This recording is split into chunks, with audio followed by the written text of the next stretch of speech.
and mindset. You know, if you look at it from a personality point of view, this the roadblock between your next opportunity and where you are is actually your own mindset and personality. A mindset that is open and willing to learn, a mindset that gives feedback, a mindset that believes in empowering by way of delegation, a mindset that comes out and to own up and actually hold to it that indeed in this particular point in time I really do not know, you know, but I'm willing to put my own mind and learn. But a personality equally, this is what now contributes more in a team and in a group effort. So no one exists alone or a standalone within an organization. We would always have to operate and interact ourselves within in an ecosystem broken down into teams and groups. So if you look at collaboration in a team level, you will appreciate the fact that the diversity of mind, the diversity of expertise is what will contribute onto how effective and how efficient the team will be productive to a given assignment or role. We can give a very simple example. If today, Frank, you are taken ill, you can make a decision because you are an adult as per the laws. You might decide to find yourself in a chemist, and very fast you have your painkillers and assume everything will go well. But then you might realize you really need to go for a full process. Sorry, in terms of checkup. So when you arrive into a hospital, you would imagine there is a registration, there is a triage which checks on your temperature, blood pressure, etc., etc. You referred to the doctor refers you to the lab gives out results, and these results will actually define what the prescription will be like. So if you look at that particular process on itself, various workflow and processes are involved to achieve a single objective, and that is prescription that will go to Frank to recover from what he's ailing from. But then, is it carried out by one person? No. It is actually carried out by multiple persons. So they have diverse in terms of skills, in terms of expertise, and that brings out a single solution on how to recover Frank. So if you look at now an individual in a team, you need to appreciate that we have dynamics in a team in terms of personalities. You also need to appreciate that what strength you possess as an individual is quite crucial for a team. So the moment you hold or disappoint or fail to be dependable, credible or trustworthy in that particular level, then when you go back to your own values as a person, yet you've noted at the point of onboarding you reported you have good integrity, etc., etc. What exactly are we saying? And we are sabotaging Sharon within that particular process of recovering Frank.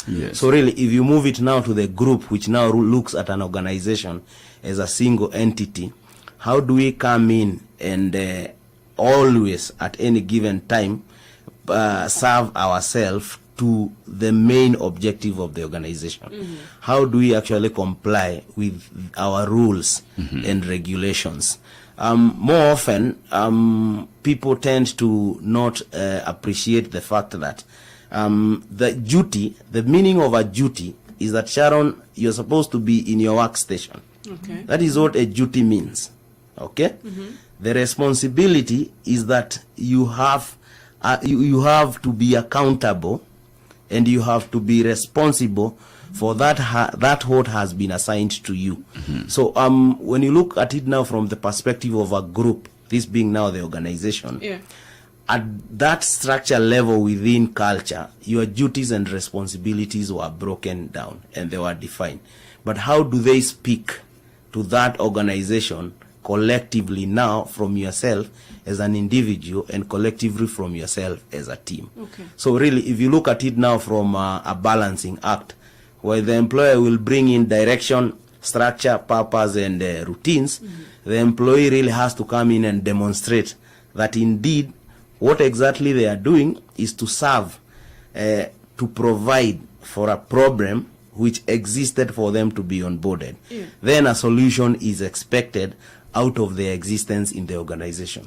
So the conclusion here, Sharon, is each one of us needs to appreciate, either informal or formal, we exist in that particular organization to solve a problem. Okay. Right? So if you're not solving a problem, you are the problem.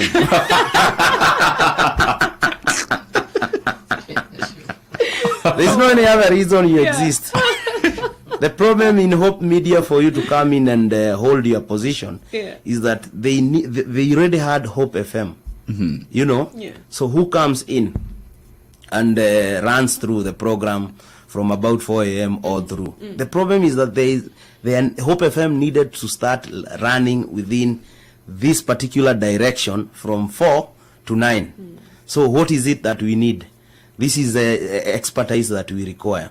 So how do we get it? We sink ourselves into recruitment process. We land at Sharon. So what is Sharon doing? She's coming to complete that gap between ourselves, reaching out through this particular environment that we provided. Okay. So you exist to solve a problem. There is no any other conversation. There is no any other. Nothing else. Okay. So if I won't solve, I am the problem. You are the problem and you should leave. Wow. You should leave. Because you're not solving a problem. You know? And these are conversations which is even in the family units. Hey. Look at the responsibility of the father. He's a provider. Yeah. So he's solving problem. He provides school fees, medical, food, clothing, shelter.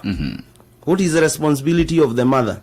She also takes care of the family as a unit in terms of consolidating them now to achieve that unified family setup at any given time by way of bringing all of us on the table. Yes, Simon. You understand? Yes. So basically speaking, you're saying that we all have a role. Yeah. Yes. Both the employer and the employee, we must play our roles. Otherwise, yes, we don't exist. we should go. We should go. We should go. Yes, we are the problem. We should go.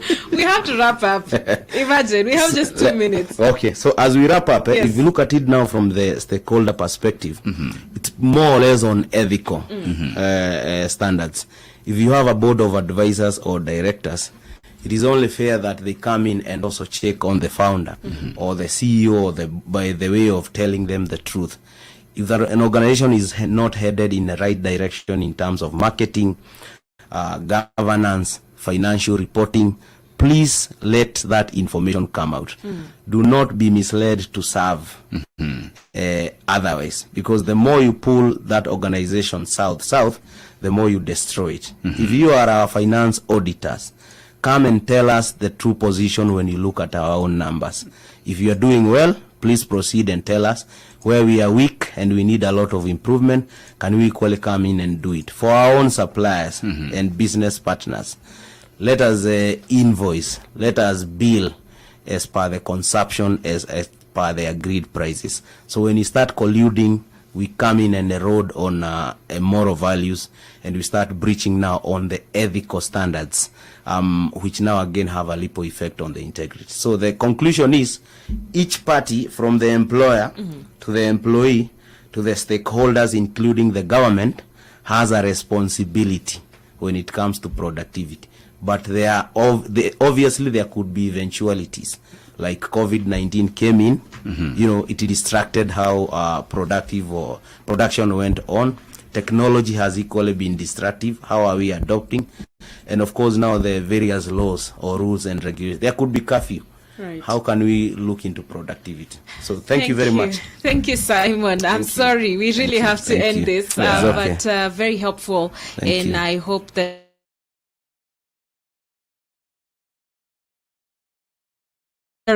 productivity of the employees. Yeah, sure. It has been a great time having Simon coming to help us with this conversation, and I hope you have learned a thing or two. Thank you so much for your